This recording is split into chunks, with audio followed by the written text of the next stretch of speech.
come back to this because we have a guest all the way from Nigeria, Engineer Samuel, who has been the chairman, and we understand that he has 12 things to commission, or maybe he has started commissioning them. Again, I welcome you to the program. Thank you very much for this opportunity. Um, Please, our viewers will like to meet with you. Tell us a little bit about yourself. Let's know what you have been doing so that the world will know that Nigeria is made up of local government, states, and finally the federal government. Tell us more about you, sir. Well, thank you very much. My name is Engineer Nwanosike Samuel. I'm from Omagwa. Omagwa is a community and a political ward called Ward 9 in Ikwerre local government area of Rivers State, a south part of Nigeria.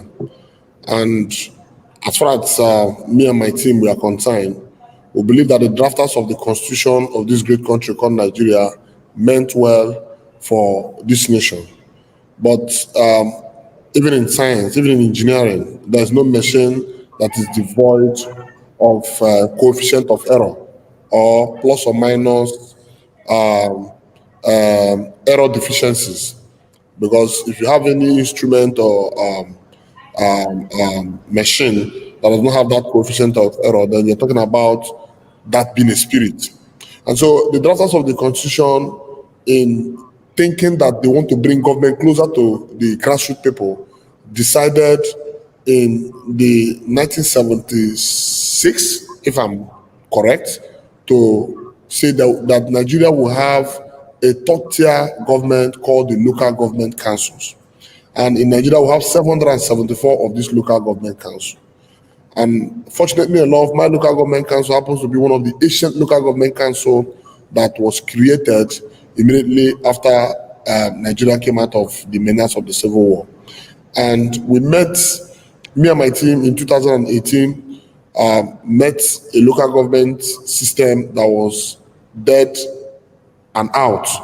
A local government system where young men were bearing light weapons, AK-47 and machine guns, and walking the streets of our local government area in the name of cultism and militancy.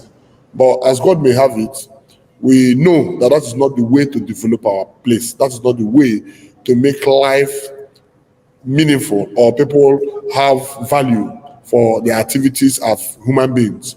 And so we decided to say, no, we will rewrite our story ourselves. We'll make these selfless sacrifices to make sure the presence of governance is felt at the third-tier level. And so we came up with a 5-point agenda to the people of Ikwerre local government, who has 13 political wards. And so in those 5-point agenda, first of it was to fight insecurity. And the second one was to rebuild the critical infrastructures that have been destroyed and dilapidated in the local government area. The third of it is to send our people back to farm. Because growing up, I was trained by my parents and my grandmother, knowing that we are peasant farmers and hunters and small-scale fishermen. So that the way we survived as a people was to do these trades and this culture and activities. And at the end of the day, the fourth agenda was to send our people back to school. And the fifth one is to improve in the healthcare system of our place. And when we went around the 13 political wards of Ikwerre local government, our people listened to us keenly and agreed with us that our political formula or that is in form of agenda, the 5-point agenda we brought to them, that it is something they would want to give a try.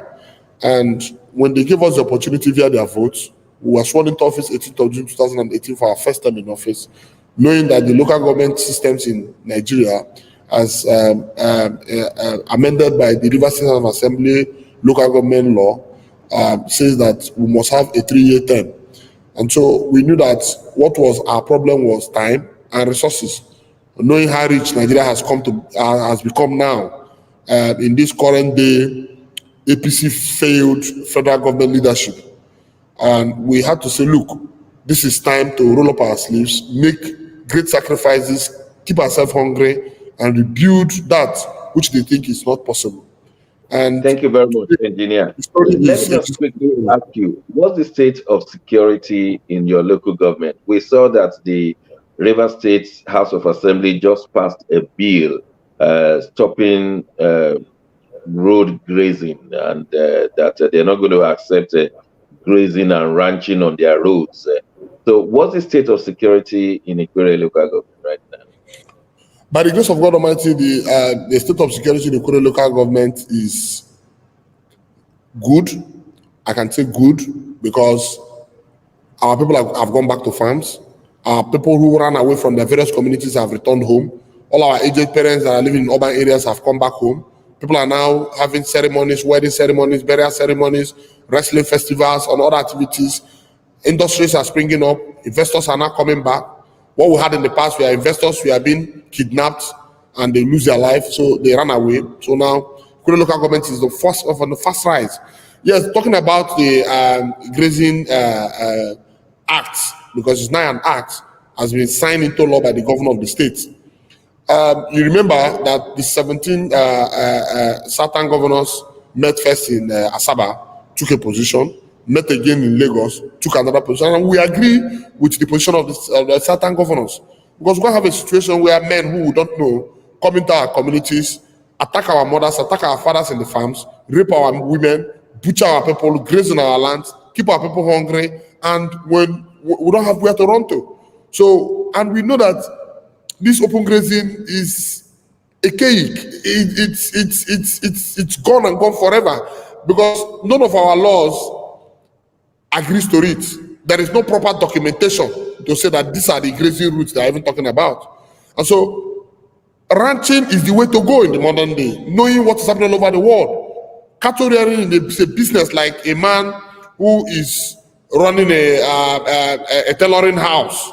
And so we're saying that if you want to do the issue of cattle rearing, you should be able to get a piece of land and ranch your cattle, get your feeds for the cattle.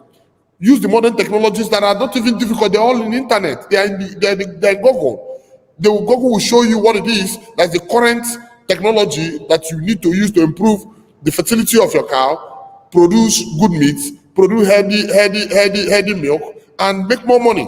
And so we believe that our brothers and our sisters who are into this business should know that a time has come where they need not to cut corners anymore. Because what was happening is that they were spending little and making so much by doing open grazing.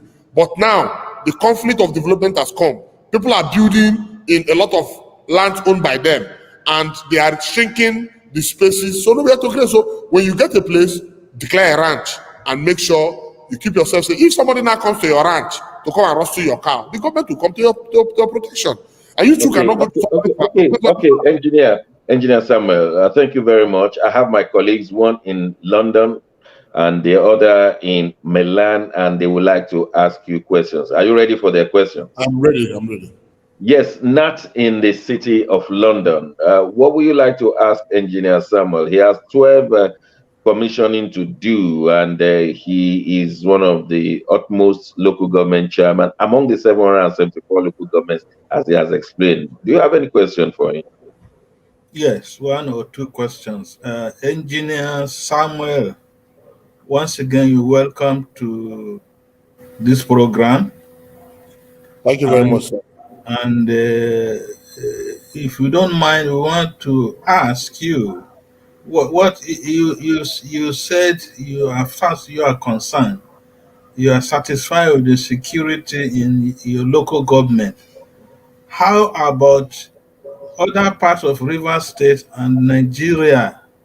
Is there any concern for the degree of security we have? Yes, great concern. As I'm talking to you, I have three young kids that God has given to me. My first son is 17, going to his 18 years. He's not with me, he's in school. And it will be a bizarre situation for me to be called up on phone and say that the school where he is has been attacked by bandits. I can't even sit down here to work. And so, waking up this morning, in fact, yesterday when that news broke that the Nigerian Defense Academy in Kaduna was attacked, I was shocked because then nowhere is safe. It shows clearly. I listened to the channel television program. In fact, I want to say publicly here that The gentleman that spoke this morning is a true Nigerian. If I have my way, I will go and buy a bottle of drink, like my father taught me, and a cola, and go and thank him for standing bold to say, even if it's going to cost my life, truth has to be told to the world, to know those who are behind what is happening happening to our nation. You heard him clearly. He said the bandits are living close to the NDA college, and that even that cadets have been kidnapped in the time past, and that they paid 400,000 naira as ransom to that even the cadets were released. They explained that why they were in the hands of their captors, that they were hearing the parades, which means it was just a walking distance from where they were taken from. So the point we are making is that if you see the effort the man said they made in bringing President Muhammadu Buhari, which was not their fault because they are not spirits, everybody believed. And I tell my friends, it was even good that Buhari became president, because if Buhari did not become president in 2015, we would have still been hoping that he would have been the Messiah that would have solved this problem. But it is clear and obvious that he has finished living his life, as far as I'm concerned.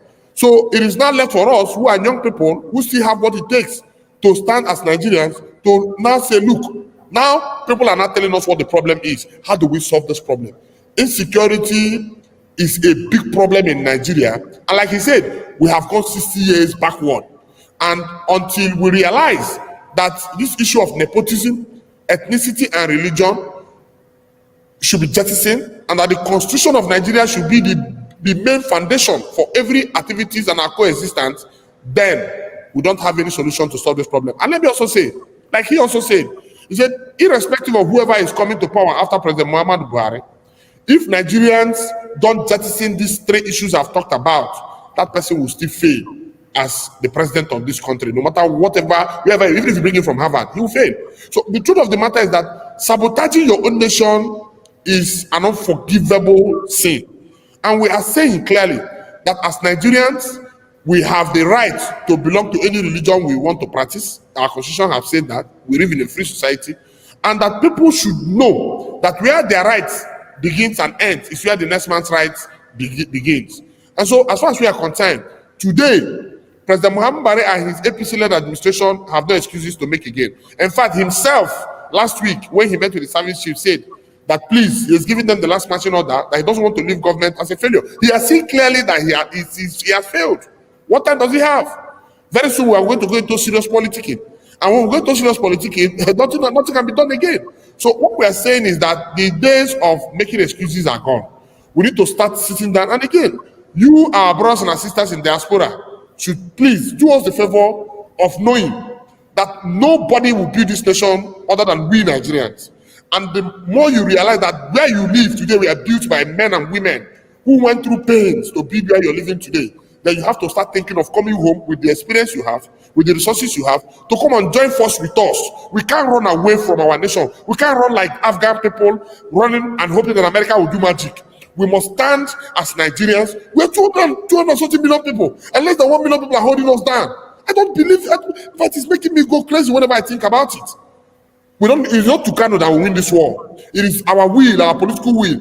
Imagine 10 million Nigerians hitting the streets of Nigeria in protest. There's no force in Nigeria that can stop them. There's no barrel of gun that can stop them. And saying enough is enough. It's either you allow the constitution become the grand norm of our coexistence, or you divide the nation. Because that is the only solution. Thank you very much, engineer. I believe Nat has another question, or shall I go to Italy? Yeah, okay, let's just a short one. Engineer Samuel, thank you for the response. My last question is, what are your thoughts and concerns for Nigeria as we approach 2023? We must, for once, get a credible leader, irrespective of the color of his skin, or his ethnic group, his religious background, a leader that is ready to be a true Nigerian, a patriotic Nigerian, a leader that should know that Nigerians have the right to live anywhere they choose to live in the 704 local governments in this nation. That is the leader that Nigeria is waiting for. It has nothing to do with the level of political experience you have, no. But we want a true Nigerian that can say, yes, I understand this problem and I'm ready to provide solution to it. I am not interested where my cabinets will come from. I'm not interested where the service chief should come from. I am interested in who can do this job. What do we need to do that the Constitution allows us to do based on the available resources that we have? It is not how many times you fall that is the problem. It is how many times you have the ability to pick up yourself and dust yourself and continue in that race that is the way forward. And so my thought for Nigeria is that Nigeria should know that it is a shame that you say you've gone through the four walls of any institution, you have whatever capacity and have whatever wealth, and you allow less than 1 million persons control the destiny of over 200 and something million of us, and we are here making stories and holding symposiums and holding talk shops. The time to stop talking and working is now. We should stand up as Nigerians, dust our PVC cards, and get ready to vote into power men with credible characters that are ready to provide a team that will deliver the dividends of democracy to the people of Nigeria. Thank you, engineer. Let's go to our man in Milan, Italy. Mark, you have listened to the chairman. Do you have any question for him? Yes, thank you, Dr. Oshegun. Engineer Samuel, you're welcome. Once again, we congratulate you on your 100 days in office in your second term. Thank you very much. I did small background check on you, and I'm impressed with what I see. I see a chairman that is really out for the job. I'm not flattering you, but with what I saw in your links, your Facebook, your websites, I'm impressed with some of the projects. Now, my simple question is, how do you go about, Ikwerre is a major local government in Rivers State, and Rivers State as a whole is the special chicken one of the special chicken that bears the golden egg in Nigeria. So how do you go about harnessing these the mineral resources in Rivers State, working with the state government, and using it to bring up more science and technological plans in the state? Science and technology. The root of country's progress is in science and technology, and it should be encouraged from the grassroots, the chairman level, the local government, and the state. So what are your plans on that, science and technology in Rivers State, Ikwerre local government? Thank you. I thank you for this question, but this question I will answer it in different fronts. One, before you give me the opportunity of thinking towards that direction of using science and technology to impact on the development of my people, you should understand that I have a predicament, and the predicament is the Constitution of Nigeria as we have it today. The issue of we the people, which the military gave to us and said we the people. A few people sat down and decided to share this country and do the country the way they want. So we are saying that if a local government can have the ability to invite foreign investors, to invite technical experts from all over the world. We live in a global world today. I'm communicating with a lot of my friends who I had the opportunity of going to university with. I've had problems of meeting one way or the other, and they are willing to come down to Nigeria. But the question is, there are processes, and the Constitution is the major problem. And that's what we're talking about, restructuring. For instance, how do I take a program of inviting an investor without getting the needed clearance? And those clearance you must get for those investors to come into this nation. And that's why the Constitution is an issue. And so for the things the Constitution has provided for me to do, I am seizing the opportunity to do them. And I want you to limit my questions or my answers on the present constitutional provisions I have. But that's the truth. I don't like thinking abstractly when I know it's not the reality. The reality that we have is that the Constitution as it's today, the 1999 Constitution, has to be amended. First of all, we must understand that all over the world, democracy all over the world recognizes that third-tier government is the most important government in every society. For instance, where you live, you know that the city councils are most important than even the state and even the government at the center. You know that. Even our brother who is in London knows that the mayor of London is very powerful, that Boris Johnson can't throw him around because of the way their laws are structured.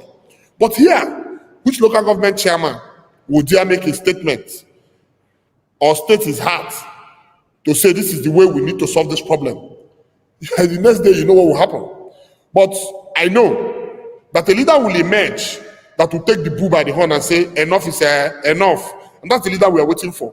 Look at what happened in our National Assembly. We just asked for an issue, a simple issue. We wanted to have a credible election. We say, the experience we have had, for one, I am talking from the point of no. Because in 2015 election, I was beaten by the military. I was almost stripped naked. If not for God saving my life, I would have lost my life. A lot of my colleagues are not here today because of that action. We won election. Our brother Rotimi Amechi, who is the current Minister of Transportation in the Buhari administration, because he was a sitting governor who didn't work for the people of Rivers State. The people of Rivers State voted against him woefully, and he lost, and he was the poster boy of President Muhammad Buhari. Because of his ego that was bruised, he decided to take the powers of the military, going house to house to be beating us up. He came and seized the collection center, shooting day and night, cutting all our results away, and we had to end in the tribunal because results sheets were turned left, right, and center. So we're saying that, why don't the National Assembly understand that this problem is for all of us? When we are talking about this, may so rest in peace, who died in this attack done by bandits a few days ago. Probably he wouldn't have known that a day will come when bandits will attack NDA. He wouldn't have known. He would have, if you tell him, he would say it's not possible. They won't even dare it. But it has happened. So we are saying that, look, why do we need to lose the life of INEC workers, the lives of voters, the lives of security agents on election day? Why don't we just sit in our polling units? We vote. The technology is as simple as ABC. Nigeria is. I read electrical engineering, my first degree. In my master's degree, I did disaster risk management. In my PhD, which I'm writing up in a few weeks from now, I am doing disaster risk management too. Nigeria has been captured through the satellite.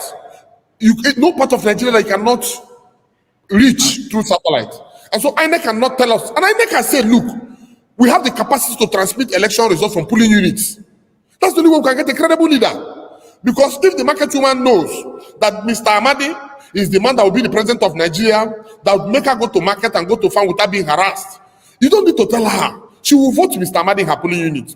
But when the result leaves the polling unit at the collection center, those who do not want Mr. Amadi to come and change the narrative we have today, we use the force of the military and the force of coercion police and change the result and go and bring one AB who is their cohort, who has nothing upstairs to give to Nigerians. And at the end of the day, we'll be running through this circle. People will be dying of. Imagine the situation where our doctors are on strike and on a daily basis people are dying. Meanwhile, doctors who are in Buhari's cabinet are making matters worse, not minding the lives that we are losing in Nigeria. What kind of country is this? And so, these questions you're asking me has a blockage. Simple answer to you is that until we amend the constitution of Nigeria, a local government chairman cannot do what you expect us to do. So that means we are caught up in the web of retrogression instead of progression. Okay. Of course, you know that. And that's why investors will never come to Nigeria. No investor is ready to bring his money to Nigeria and joke with his money. Money is hard to come by. And the foreigners understand the power of money. Yes, that's the second question I was about to put. How from your chairman level, how you can cooperate and collaborate with Nigerian Ikwerre people that are in diaspora. You see, one missing link in Nigeria is that the politicians don't realize that Nigerians in diaspora have amassed vast amount of knowledge, and they've seen how things are done in the Western world. So it's to your advantage if you can look out for your Ikwerre people that are outside of Nigeria and see how you can collaborate with them, bring in some new ways of progress, some new ways of ease of doing of governance in your local government. That would be a gain added to what you're doing. What do you think? Let me just butt in, sir. We have done that. A few months ago, I was in contact with my Ikwerre brothers who live in Canada and America. And what was the issue? This discussion me and you were having now. And when I said, okay, if we can bring in technical capacity, there are things we can bring in. We can bring in the health capacity to touch the lives of our people.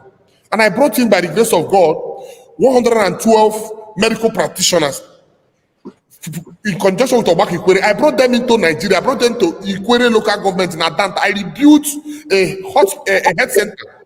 I rebuilt a health center for them to use to administer proper health service to Ikwerre people. In the 60 Ikwerre-speaking communities, the 4 Ikwerre local government. You know, Ikwerre-speaking people in Rivers State occupy 4 local governments called Port Harcourt City, Obiakpo, Emowa, and Ikwerre local government. And these doctors willingly accepted.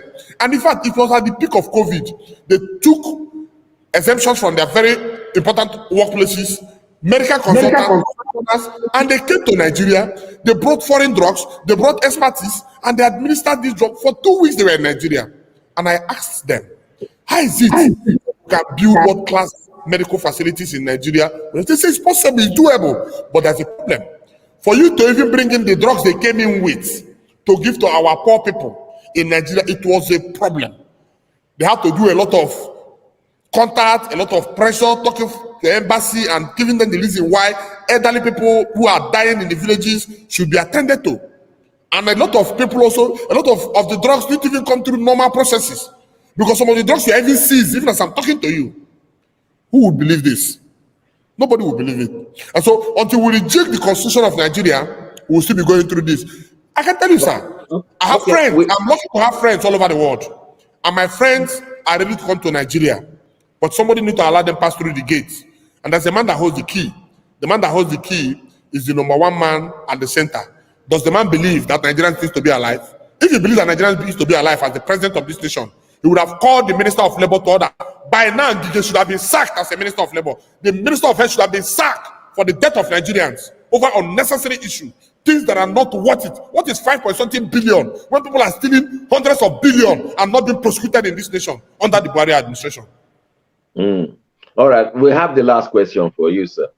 The PIB has been passed into an act. We now have the Petroleum Industry Act, and we know that you are sitting on top of the oil. To what extent do you believe in that act? Because we are told that 3% will be for those who are bringing the oil, and 30% to search for oil where they will never find, they have never found. What is the reaction of Rivers State and the South region towards this PIA? Well, I thank you. I like the statement you made that I am sitting on the oil. Yeah, that is the story. They say nearest to the wellhead, more difficult to get the resources. Those who are close to the wellhead doing the drilling are the ones dying out of all the hazards associated with oil exploration. Why those who sit in the comfort of private jets and yachts all over the world are signing documents and making the phone calls and enjoying the largesse that they don't know how the sufferings of the people are going through?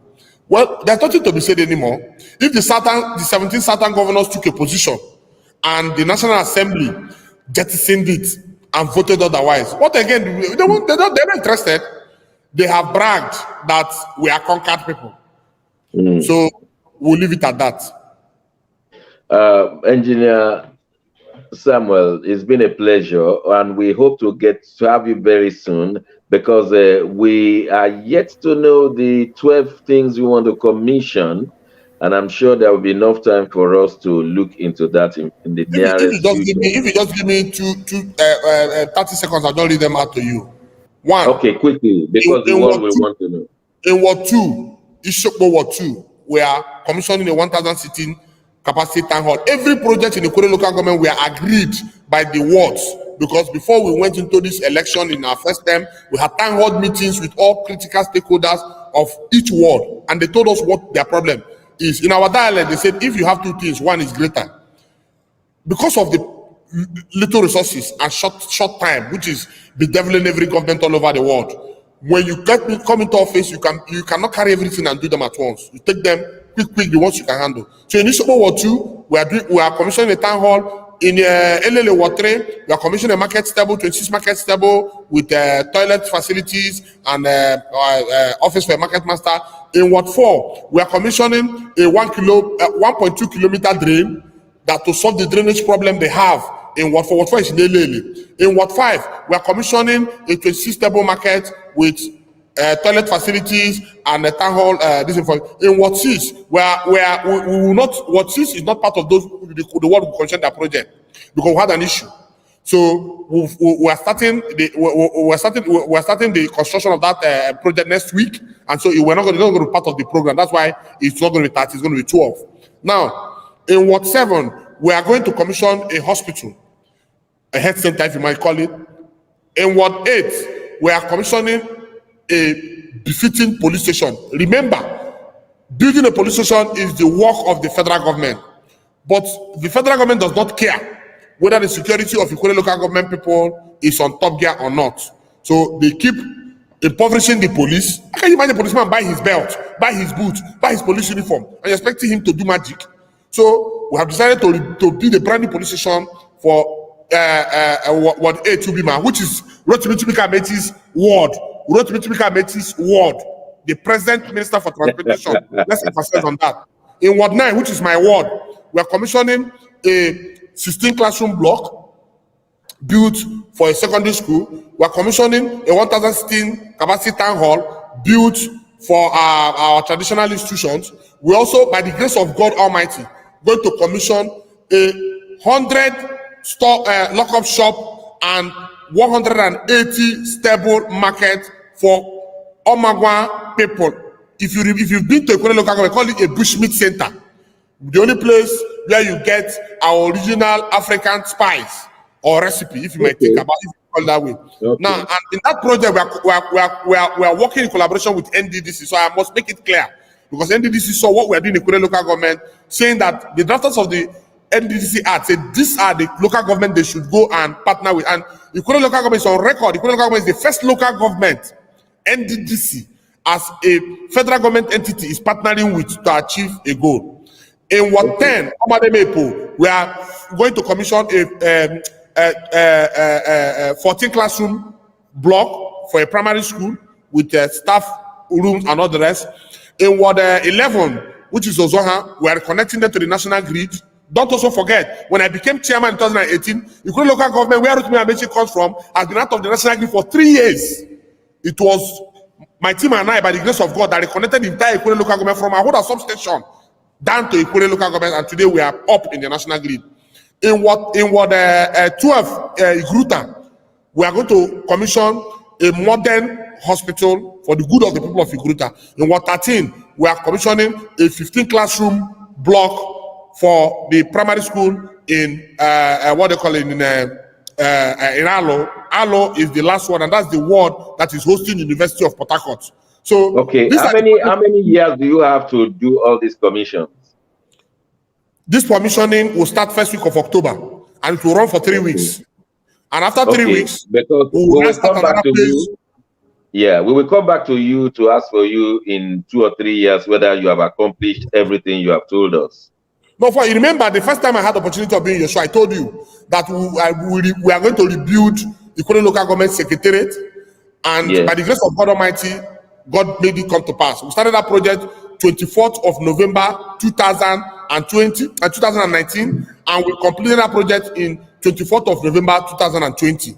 By the grace of God, it was commissioned by the governor of the on behalf of Nigerians in diaspora, we just must thank you, Engineer Samuel, and you have shown us that we still have some politicians who are good administrators and making things happen. All this commissioning that you have said, I'm sure all our colleagues all over Europe and America who have listened to you, they will want to ask us in 2 or 3 years' time that have you people gone to check whether all of them? So we will be checking on you. No, there's no need to bother. Your team, the Ben TV is going to be what we do in the Ikwerre local government. The Nigerian Union of Journalists, Rivers State Chapel, is part of our team when we go for inspection. So Ben TV is part of Nigerian Union of Journalists. So as I'm telling you, each day we go for the commissioning, they will have clips to send to you so that you see it practically. We don't believe in storytelling. We know it is possible, but people don't want to do it because they want to see money. And the only problem is that even when they finish stealing the money, they still end up after a few months poor and still come back to beg and sell all their properties. And they're still going back to the issues. I don't understand what they're thinking. Stealing money is never good. We'll just leave it like that. Thank you very much, Engineer Sir.